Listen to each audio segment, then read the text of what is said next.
प्रणिपत्यवर्धमानं प्रश्नोत्तररत्नमालिकां वक्षे नागिनरामरवन्द्यं देवं देवादिपं वीरम।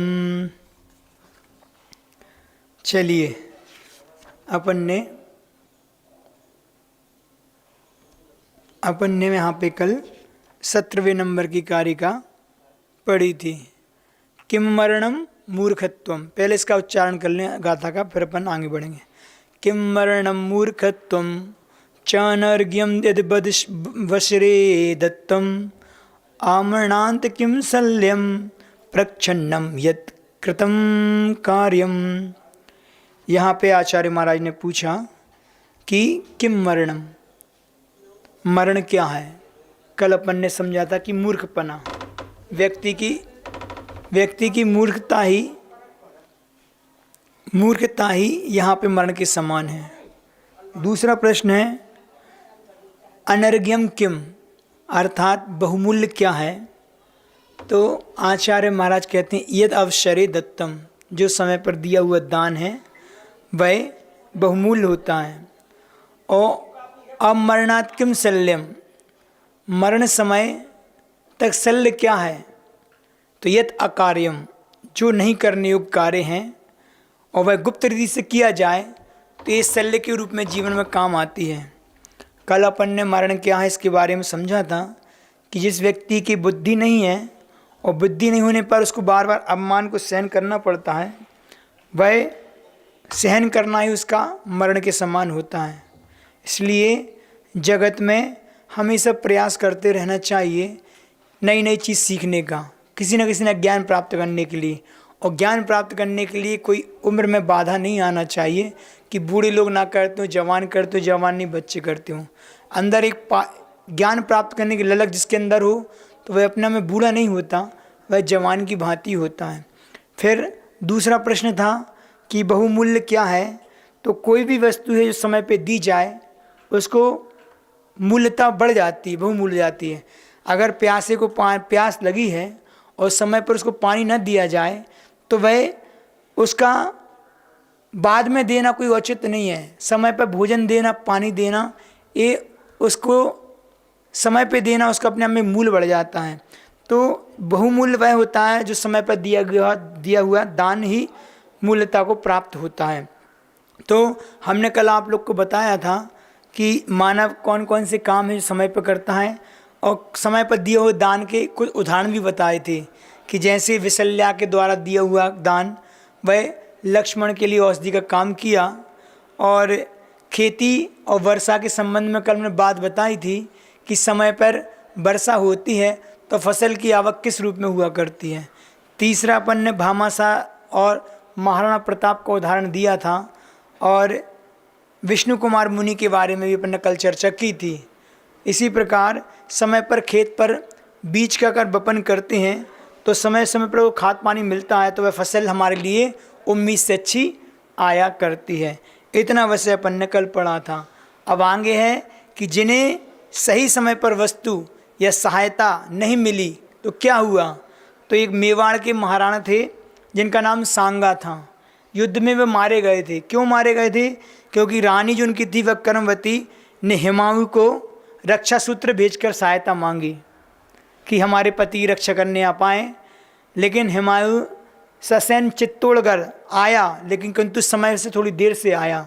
तब तक उनके जो महारानी थी, महारानी तब तक जोहर कर चुकी थी, मतलब वहाँ से उनको छोड़ना पड़ा था राज। इस प्रकार का समय से काम नहीं हुआ तो वहाँ पे हार झेलनी पड़ी।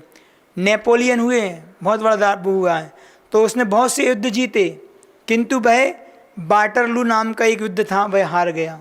क्यों हार गया? क्योंकि उसका सेनापति 5 मिनट देरी से पहुंचा था। तो 5 मिनट की देरी भी उसके युद्ध को हारने में कारण बन सकती है। एक मरीज अस्पताल में गया और उसको कृत्रिम ऑक्सीजन की आवश्यकता थी, लेकिन अस्पताल में ऑक्सीजन नहीं थी। क्या हुआ? अभी अपन ने कोरोना काल में देखा कि बहुत आवश्यकता पड़ी ऑक्सीजन आदि की, वैक्सीन आदि की, तो वह समय पर उपलब्ध नहीं हो पाई। जैसे कई मरीज बच सकते थे लेकिन वो बच नहीं पाए उसकी कमी के कारण। तो वे आज समय में काम हुआ, समय से वो चीज़ मिल जाती तो मरीज बच जाता। तो उसका अवसान हो गया। ऐसे कई मरीजों के अवसान होते हैं। हमने आपको एक दिन बताया था कि समय आदि का मूल्य क्या होता है, परसों नरसों की बात है, हम फिर से बता दे रहे हैं, बहुत अच्छी बात है। 1 वर्ष की कीमत क्या होती है, तो फेल होने वाले उस विद्यार्थी से पूछें। 1 माह की कीमत क्या होती है, तो समय से पूर्व बालक को जन्म देने वाली उस जननी या माँ से पूछें।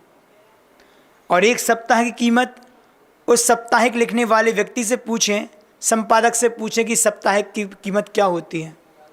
और 1 घंटे की कीमत वर्षों बाद मिले 2 मित्रों से पूछें कि घंटे की कीमत क्या होती है। और 1 मिनट की कीमत उससे पूछें, उस यात्री से पूछें जिसकी ट्रेन छूट गई हो। एक सेकंड की कीमत दुर्घटना से बचे उस राही से पूछें कि 1 सेकंड की कीमत क्या होती है। और 1 मिली सेकंड की कीमत ओलंपिक में भाग लेकर और स्वर्ण आदिक न जीता हो, छूटने वाले उस ओलंपिक से खिलाड़ी से पूछें कि 1 मिली सेकंड की कीमत क्या होती है। कहने का तात्पर्य है कि हर कार्य समय से करना चाहिए, ठीक है ना, क्योंकि उस कार्य को पहले या बाद में करने से उसका उतना महत्व जीवन में नहीं होता। जैसे आप 11 बजे भोजन करते हैं और कोई आपसे कहे कि आप 7 बजे भोजन कर लीजिए, और खाने को बोला जाए तो क्या आप भोजन कर लेंगे? नहीं खाएंगे। और यदि कहा जाए कि 2 बजे भोजन कर लीजिए, तो भी आपकी भूख समाप्त हो जाएगी, आप भोजन नहीं करेंगे। अतः हर कार्य अपन क्या होता है, समय से होता है। वो समय से भोजन करना ही हमारे लिए कैसा होता है, कार्य होता है। कोई भी काम हो, हमने कल आपको बताया था कि विद्या अध्ययन का भी एक समय है। आज वर्तमान में विद्यार्थी बहुत लापरवाही हैं। अगर उनको सफलता में देरी मिलती है, सफलता नहीं मिल पाती, तो उसके पीछे कारण है उन्हें समय का सदुपयोग नहीं किया या सही समय से हमने पढ़ाई आदि नहीं की। तो मनोविज्ञान ये बोलता है कि आपको अध्ययन का भी एक समय होता है। बड़े बड़े जो दार्शनिक हुए हैं, इन्होंने हर चीज़ को एक समय से निर्धारित किया है, चाहे भोजन संबंधी व्यवस्था हो, चाहे सोने संबंधी व्यवस्था हो, चाहे वह अध्ययन संबंधी है। आज हम यहाँ पे आपको एक अध्ययन संबंधी मनोविज्ञान की बात बताते हैं। कैसी है कि अध्ययन का समय है, संबंध है, वह सीधे सीधे हमारे मस्तिष्क से जुड़ा होता है, हमारे दिमाग से जुड़ा होता है। इसलिए स्वाभाविक ही है कि इसका अपना मनोविज्ञान होता है। अब मनोविज्ञान से अर्थ यहाँ मन के वातावरण से है, पूरे हमारे मन के एनवायरनमेंट से होता है। बीज कितना भी अच्छा क्यों ना हो, लेकिन यदि उसे अच्छी उपजाऊ जमीन में नहीं बोया गया तो वह अच्छी फसल नहीं दे सकता। यहाँ तक कि यदि बीज बहुत अच्छा है और ज़मीन भी बहुत उपजाऊ है, लेकिन यदि सही समय पर नहीं बोया गया तो क्या होगा, बाद में उसे अगर सही वातावरण नहीं मिला तो वह एक बीज अच्छे पेड़ में परिवर्तित नहीं हो सकता। यह बहुत ज़रूरी है कि हम किसी भी कार्य के होने के उसके वातावरण से बहुत अच्छी तरह से परिचित हों, जिस वातावरण में वह काम अच्छे से अच्छा हो सके। हमें अपनी सोच और अपने काम को केवल इस दायरे में सीमित नहीं रखना कि वो काम हो जाए, कम से कम इतना विस्तार तो देना ही चाहिए कि वह काम अच्छे से अच्छे तरीके से हो। और इसके लिए वातावरण बहुत महत्वपूर्ण भूमिका निभाता है। एक सही वातावरण उसके लिए बहुत ज़रूरी है। तो सामान्यतः क्या होता है, किसी भी समय पढ़ाई की जाती है और पढ़ाई होती भी है और की ही जाती है, सफलताएं भी मिलती हैं। लेकिन मुझे बहुत अच्छे एक शायर हैं जावेद अख्तर साहब की एक लाइन याद आ रही है। कौन सी? कि ख्वाब में जो ख्वाब में था वो तो पा लिया, पर खो गई वो चीज़ क्या थी। अर्थात जितना मैंने चाहा उतना तो पा लिया, लेकिन इससे बेहतर भी हम पा सकते थे, वो चीज़ तो हमारी छूट गई। तो जापान की कार्य संस्कृति है, उसमें एक शब्द आता है और वह बहुत प्यारा शब्द है। कौन सा शब्द है? उसको बोलते हैं काइजेन।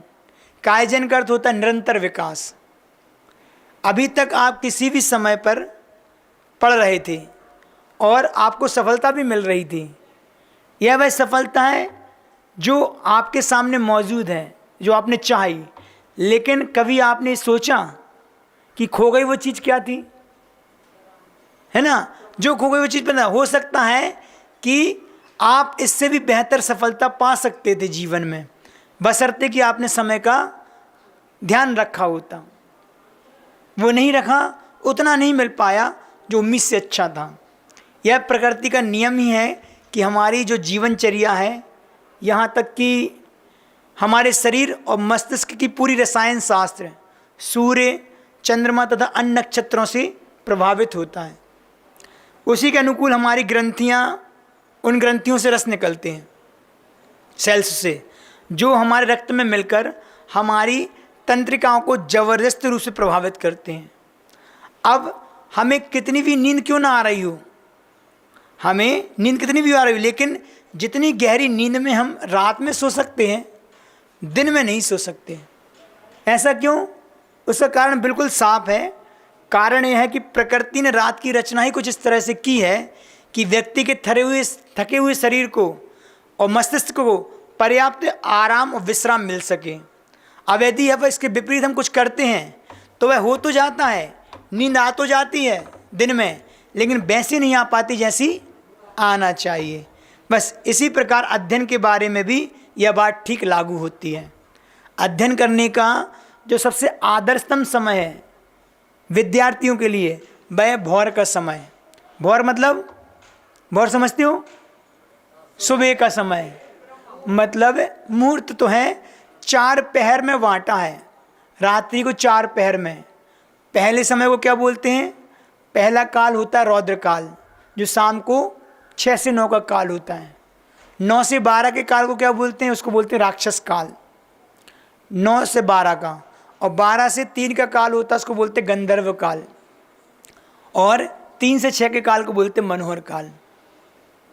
तो ये विज्ञान भी कहता है और जैन विज्ञान भी कहता है कि 9 से 12 का जो काल होता है वह राक्षस काल होता है। उस काल में मात्र और मात्र एक क्रिया बताई है करने को। कौन सी क्रिया बताई है? मात्र सोना। इस काल में आप कोई भी काम करोगे वो सारा असफलता में ही कारण बनेगा। इसको वासना काल ही बोलते हैं। वासना की पूर्ति इतने समय में ही होती है, इसलिए व्यक्ति को अगर पाप से बचना है तो इस काल में सो जाएं। 9 से 12 का यहाँ लिखा है कि 9 से 12 अर्थात 3 घंटे का सोना आपका 8 घंटे के बराबर है। उस 3 घंटे में अगर आप सोएंगे ना तो आपको ऐसा महसूस होगा कि मैं 8 घंटे की नींद ले रहा हूँ, और एक अलग फ्रेशनेस, एक ताजगी शरीर में दिखती है। तो इस समय में आप सब काम को छोड़ के आपको मात्र सोने की क्रिया बताई है। इस समय का टाइम टेबल है, करेंगे तो आपको उसका लाभ होगा। और जो 3 से 6 का जो काल है, जिसको मनोहर काल बोलते हैं, उस काल में सब अपनी अपनी योग्यता से, अगर विद्यार्थी है तो सबसे आदर्शतम समय वो जो उन्होंने बताया कि भोर का समय, वह भोर का काल है, तो वो सबसे आदर्श समय है। इस काल में विद्यार्थी को आपको सिर्फ मात्र पढ़ाई ही करना चाहिए। और साधु संत हैं तो उनके लिए ध्यान के लिए सबसे अच्छा काल बताया है, मेडिटेशन है। जैन साइंस के अनुसार कहते हैं कि वो ब्रह्म मुहूर्त काल है। इस काल में भगवान की वाणी खिरा करती है, और आज भी विदेश क्षेत्र में सिमंदर स्वामी की वाणी खिर रही है। बस हम उस समय एक्सेप्ट करें, क्योंकि जो वर्णना निकलती है मुख से, शब्द निकल रहे हैं, ये शब्द हमारे 3 लोक में ब्रह्मांड को छू रहे हैं, प्रत्येक सबको स्पर्श करते हैं हमारे शब्द। तो भगवान की वाणी अगर हम झेलें और अपने आप में आत्मसात करें तो वो हमारे शरीर को स्पर्श कर रहे हैं। और उस समय लेकिन हम सोते रहते हैं तो उसको पा नहीं पाते।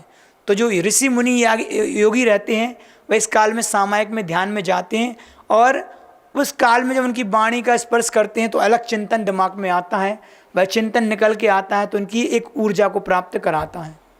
तो कहीं ना कहीं वह बहुत अच्छा काल होता है आपके लिए, ध्यान के लिए। और विद्यार्थियों की बात चल रही थी तो सबसे आदर्शतम समय है पढ़ाई के लिए। तो 3 से 6 जो विद्यार्थी पढ़ते हैं वह 3 से 6 3 घंटे का उपयोग 8 घंटे के बराबर करते हैं। वो आपका 3 घंटा पढ़ना 8 घंटे के बराबर है, और उस काल में आपने जो भी पढ़ा वो आप आत्मसात होता है। वही बात आपको बता रहे हैं कि भोर का समय है। ऐसा क्यों कहा? तो इससे बहुत ही स्पष्ट और भौतिक, इसके स्पष्ट भौतिक और मानसिक कारण हैं। पहला यह है कि भोर में जब आप उठते हैं तो उसके ठीक पहले आपके शरीर और मस्तिष्क को पर्याप्त आराम और विश्राम मिल चुका होता है। यह तरोताज़ा है और उसमें नई चुनौतियों को स्वीकार करने की सबसे अधिक क्षमता हुआ करती है।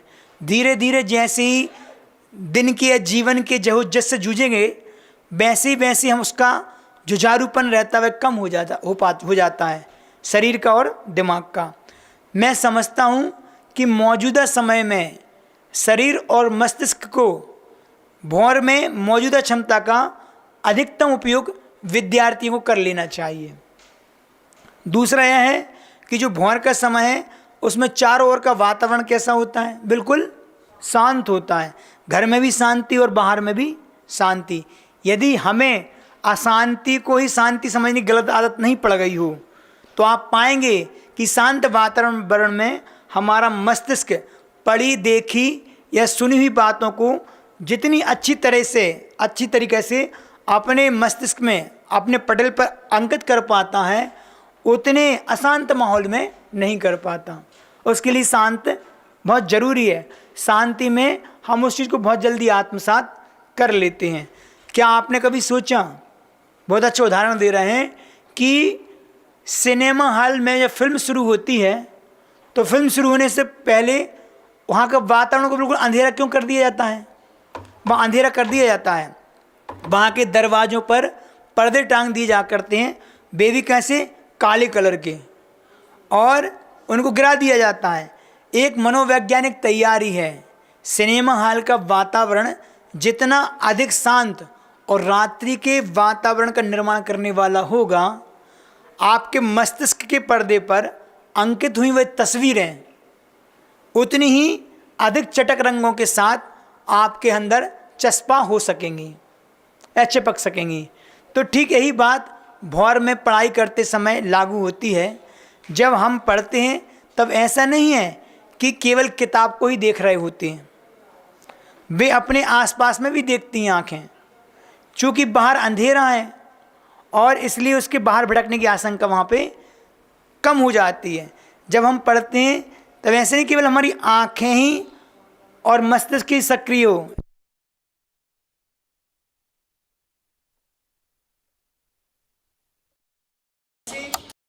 सुन रहे होते हैं और नाक सुन रही होती है। हमारी इंद्रियां सक्रिय होकर भी अपनी अपनी सूचनाएं हमारे मस्तिष्क को देती रहती हैं और मस्तिष्क भी उनमें तरह तरह से काट छांट करता रहता है। अब यह तो सीधी सी बात है कि यदि हमारे मस्तिष्क को सूचनाएं कम पहुंचेंगी तो वह काट छांट भी कम ही करेगा। सुबह के समय के अध्ययन से लाभ यह होता है कि हमारी अन्य इंद्रियों को सक्रिय होने के लिए मसाला कुछ विशेष नहीं मिलता। इस समय आँख ही वह इंद्रिय होती हैं जो पूरी तरह से सक्रिय हुआ करती हैं। इसलिए मस्तिष्क में जो सूचनाएं आँखों के माध्यम से मिलती हैं वह बहुत अच्छी तरह से ग्रहण हो जाती हैं। इसे दूसरे शब्दों में अपन कह सकते हैं, इसका नाम एकाग्रता के रूप में, इसको एकाग्रता कहते हैं, जिसको हम कॉन्सेंट्रेशन बोलते हैं। एकाग्रता का अर्थ यही है कि अग्र पर इंद्रियों का एक हो जाना। अग्र अर्थात आगे, जैसे कि सुई की नोक, जब हमारी सारी इंद्रियां इस नोक पर केंद्रित हो जाती हैं तो हमारी क्षमता कई गुना अधिक बढ़ जाती है। द्रोणाचार्य द्वारा अपने शिष्यों के लिए की गई परीक्षा इस उदाहरण को पेश करती है। भाई कहानी से आप सब लोग परिचित होंगे। कौन सी कहानी है? द्रोणाचार्य ने अपने शिष्यों को लक्ष्यभेद, लक्ष्यभेद की परीक्षा लेने के लिए एक चिड़िया को पेड़ के ऊपर रख दिया था और सभी शिष्यों से चिड़िया की आँख की पुतली को भेजने के लिए कहा गया था। लेकिन गुरु द्रोणाचार्य ने तीर चलाने से पहले प्रत्येक शिष्य से प्रश्न किया था कि तुम्हें पेड़ पर क्या दिखाई दे रहा, ऐसे पूछा था ना। इन शिष्यों ने सिर्फ केवल एक अर्जुन ही ऐसे शिष्य थे जिन्हें केवल चिड़िया के अंदर की आँख और आँख के अंदर की पुतली दिखाई दे रही थी। बाकी अन्य सभी शिष्यों के लिए पेड़ भी दिख रहा था, चिड़िया भी दिख रही थी, अन्य दूसरा वातावरण दिख रहा था, पत्ते भी दिख रहे थे, सब कुछ दिख रहा था। तो गुरु द्रोणाचार्य ने किसी को भी तीर चलाने की आज्ञा नहीं दी, मात्र एक अर्जुन को दी। क्यों दी? क्योंकि इसे एकाग्रता के अनुकूल माना और बाकी सबको एकाग्रता के विरुद्ध माना। फलस्वरूप परीक्षा में अर्जुन पास हुए। तो ये एकाग्रता अपने आप में वह शक्ति व विज्ञान है जिसके प्रयोग से हम अपने जीवन में जल्दी सफलता प्राप्त कर सकते हैं। उसके लिए समय का हमें सदुपयोग करना बहुत जरूरी है। तो एकाग्रता एक अद्भुत शक्ति होती है एकाग्रता में, और कहते हैं एकाग्रता में अद्भुत शक्ति होती है। और भ्रमण का समय हमें बाहरी रूप से एक ऐसा वातावरण प्रदान करता है जिससे एकाग्रता की सबसे अधिक संभावनाएं रहती हैं। इसलिए भ्रमण के समय में अपन एकाग्र होकर उस सफलता को प्राप्त कर सकते हैं। हमने ये सब इसलिए कहा क्योंकि इसके माध्यम से सही समय में सही कार्य करेंगे तो सफलता हमारे लिए ज़्यादा प्रभावशाली हो सकती है। इसलिए सही समय पर सही काम हमारे लिए करना चाहिए। भोजन का भी विज्ञान है। आप कहीं पे भी जैन दर्शन में सुबह के नाश्ता की व्यवस्था नहीं बताएं। उन्होंने लिखा है आप 10 बजे भोजन कीजिए और गरम गरम भोजन कीजिए। लकी देख लो आप। हाँ, तो कहीं कहीं पे भी भोजन की कहा कि 10 बजे भोजन करने को कहा है। ताज़ा चार गरम गरम भोजन बनता है तो आपको गरम भोजन ही करना चाहिए। उस स्वास्थ्य के लिए बहुत अनुकूल होता है। हम लोग क्या करते हैं, भोजन तो जल्दी बनाते हैं लेकिन उसके बाद रखा रहता है, उसको ठंडा खाते हैं या ठंडे को गर्म करके खाते हैं। तो साइंस कहता है सबसे अच्छा तो है कि आप गर्म भोजन कीजिए। आप गर्म भोजन नहीं कर रहे तो आप ठंडा भोजन कीजिए, लेकिन ठंडे भोजन कभी गर्म करके मत खाइए। अगर आप सुबह 10 बजे भोजन करेंगे तो पक्का है कि आपको 4 बजे वहाँ भूख लगेगी। तो दोनों टाइम संयमित रूप से अगर अपन दिन के उजाले सूर्य के प्रकाश में भोजन करेंगे तो आपका शरीर स्वस्थ रहेगा। शरीर स्वस्थ रहेगा तो आपका पेट स्वस्थ रहेगा, और पेट स्वस्थ रहेगा तो ये बात भी पक्की है कि आपका मन स्वस्थ रहेगा, और मानसिक स्वस्थता बनी रहेगी तो आप जो कार्य करोगे उसमें आपको सफलता अवश्य मिलेगी। तो उस सफलता के लिए हमारे लिए सबसे जरूरी है कि हम सही समय से सही भोजन करें। अच्छा भोजन करेंगे तो आपका नियमित दिनचर्या रहेगी। आपका रहन सहन, आपका खान पान आपके जीवन को बहुत प्रभावित करता है। समय का सब काम करो। अध्ययन के बारे में बच्चों को मैं वो बात बताई कि कैसे अपनी इंद्रियों को एकाग्र करना है, तो भ्रमण के समय का इस्तेमाल करें। समय से पढ़ें। समय से पढ़ोगे तो आपको लाभ ज़्यादा होगा अन्य समय में पढ़ने की अपेक्षा से। क्यों? क्योंकि वो वातावरण, एग्जाम्पल याद रखना, सिनेमा हॉल का जो वातावरण डार्क क्यों कर दिया जाता है, ताकि आप एकाग्र हो सकें। तो लंबे समय तक वो फिल्म हमारे दिमाग में बनी रहती है। जैसे वो फिल्म में याद रहती है, ऐसे हमें स्कूल या कॉलेज का याद क्यों नहीं रहता? तो कहीं ना कहीं हमारी रुचि का अंतर है और एकाग्रता की कमी हो जाती है। तो एकाग्रता बने ऐसी हम भावना भाते हैं। तो ये चीज़ कहीं ना कहीं आपको सीखनी चाहिए। अब तीसरा प्रश्न था कि मरण समय तक शल्य क्या है। मरण समय तक शल्य क्या है?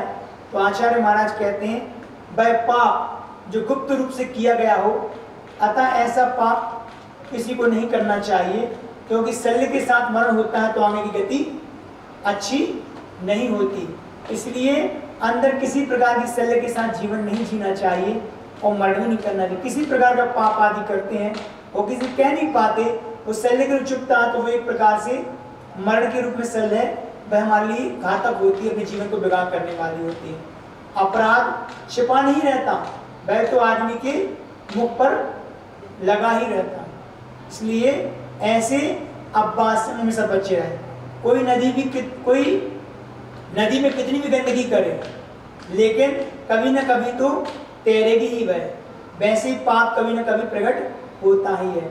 इसलिए उस शल्य से बचने के लिए अगर पाप करें ना, और पाप किया है तो उसको पहले शोधन कर लें।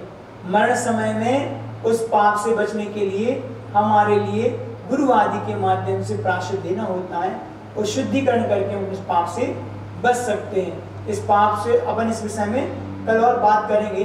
अभी एक दूसरी बात हम आपको बता दें। अच्छा दृष्टांत याद आया था कि ढोल और बांसुरी के बीच एक संवाद था, ढोल और बांसुरी। तो क्या उसका तथ्य अपन को समझना है और शिक्षा ग्रहण करना है। बांसुरी और ढोल के बीच संवाद चल रहा था। संवाद, बांसुरी बहन एक बात कहूं, ढोल कहता है, तो पूछिए ना ढोल भाई, आपको बुरा तो नहीं लगेगा? तो कहे नहीं, बिल्कुल नहीं। जब भी हम दोनों पास पास बैठते हैं तभी एक अति महत्वपूर्ण बात मेरे ध्यान में आई बताओ भला, मुझ पर दृष्टि पड़ते ही लोग मुझे दोनों ओर से पीटने लगते हैं। ढोल की दोनों ओर से पढ़ाई होती ना, जबकि आपको देखने पर वह प्रेम से आपको उठाते हैं और होंठों से लगाकर सुरीले सुर छोड़ते हैं, बांसुरी सुर छोड़ती है। आपके प्रति मनुष्य के इस लगाव के पीछे आखिर कारण क्या है, यह मुझे समझ में नहीं आ रहा कि आप मुझे बताएंगे उसका रहस्य। तो इसका कारण बताने को मैं तैयार हूं, बांसुरी बोलती है, लेकिन आप बुरा नहीं मानेंगे ना? वहां जी हाँ नहीं मानूंगा। तो सुनिए, मैं आपको इसका रहस्य बताता है। आप और मुझ में केवल इतना अंतर है कि आप अपनी पोल को चमड़े के आवरण के नीचे छिपा लेती हैं। ऐसे होता है ना, आप अपनी पोल को चमड़े के आवरण के नीचे छिपा लेती, जबकि मैं अपने छिद्र को प्रकट कर देती हूँ। बांसुरी बोली, संक्षिप्त से आपका भविष्य स्वरूप और बाह्य स्वरूप, मतलब आपका अंदर का और बाहर का स्वरूप में सर्वथा भिन्नता है। बाहर आप कुछ और हैं, अंदर आप कुछ और हैं, जबकि मुझे तो भीतर या बाहर कुछ भी गुप्त रखने वाली कोई बात नहीं है और आवश्यकता भी नहीं है किसी गुप्त रखने की। बस यही कारण है कि लोग मुझे प्रेम से होठों से लगाते हैं और आपको पीटते हैं और आपकी घृणा करते हैं। क्या करना है अपन को? इसका क्या तथ्य निकला? इसका तथ्य है कि अपन को जितने भी हमारे क्षेत्र हैं, जितने भी पाप हैं, वह सबसे कह सकें अंदर बाहर से एक से रहें। ढोल की तरह नहीं कि बाहर तो हम चमड़ी से छिपाएं, अंदर तो पोल खाली है। इसलिए अंदर से भी व्यक्तित्व का निर्माण होना चाहिए और बाहर से भी होना चाहिए। इसके लिए बहुत जरूरी है कि हम पाप से दूर रहें, वत्सल हमारे जीवन में काम ना करें। इस विषय में थोड़ा और अपन कल समझने का प्रयास करेंगे। आज इतना ही पर्याप्त है। आगे की बात थोड़ी सी 2 लाइन में। एक हमारे पास बात आई थी कि महाराज जी आपने एक दिन बेटियों के बारे में बोला था, पुनः सुनना चाहते हैं। तो वो 2 लाइन जो बेटियों के लिए थी और हम यहाँ फिर से कहना चाहते हैं कि बोए जाते हैं बेटे पर उगाती हैं बेटियाँ, खाद पानी बेटों को पर लहराती हैं बेटियाँ। स्कूल जाते हैं बेटे पर पढ़ जाती हैं बेटियाँ, मेहनत करते हैं बेटे पर अव्वल आती हैं बेटियाँ। रुलाते हैं जब खूब बेटे तब हंसाती हैं बेटियाँ, नाम करे न करे बेटे पर नाम कमाती हैं बेटियाँ।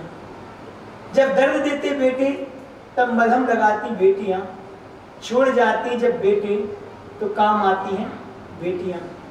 आशा रहती है बेटों से पर पूर्ण करती हैं बेटियाँ, हजारों फरमाइशों से भरे हैं बेटे पर समय की या वक्त की नजाकत को समझती हैं बेटियाँ। बेटी को चांद जैसा मत बनाओ कि हर कोई घूर घूर के देखे, बनाओ तो सूरज की तरह बनाओ कि घूरने से पहले हर किसी की आंखें झुक जाएं। इसलिए अपनी बेटी को इतने संस्कारित करो कि वह आपका नाम रोशन करे, अपना भी और अपने परिवार का भी सिर ऊंचा करे। इतना ही पर्याप्त है।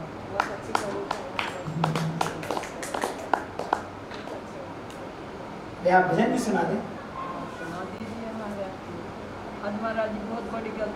गुरु की छाया में शरण जो पा गया, गुरु की छाया में शरण जो पा गया, उसके जीवन में सुमंगल छा गया, उसके जीवन में सुमंगल छा गया। गुरु कृपा सबसे बड़ा उपहार है, गुरु कृपा सबसे बड़ा उपहार है। गुरु है खेवनिहार बेड़ा पार है, प्रेम का पावन उजाला छा गया, प्रेम का पावन उजाला छा गया, उसके जीवन में सुमंगल छा गया। गुरु की छाया में शरण जो पा गया, गुरु की छाया में शरण जो पा गया, उसके जीवन में सुमंगल छा गया। वो रचा है आती जाती श्वास में, वो रचा है आती जाती श्वास में, वो बसा है प्राण में विश्वास में। शांति सुखी अमृत कोई बरसा गया, शांति सुखी अमृत कोई बरसा गया, उसके जीवन में सुमंगल छा गया। गुरु की छाया में शरण जो पा गया, गुरु की छाया में शरण जो पा गया, उसके जीवन में सुमंगल छा गया। हमको क्या उनको हमारा ध्यान है, हमको क्या उनको हमारा ध्यान है, गुरु हैं अपने देवता श्री भगवान है। प्राण का पंछी बसेरा पा गया, प्राण का पंछी बसेरा पा गया, उसके जीवन में सुमंगल छा गया।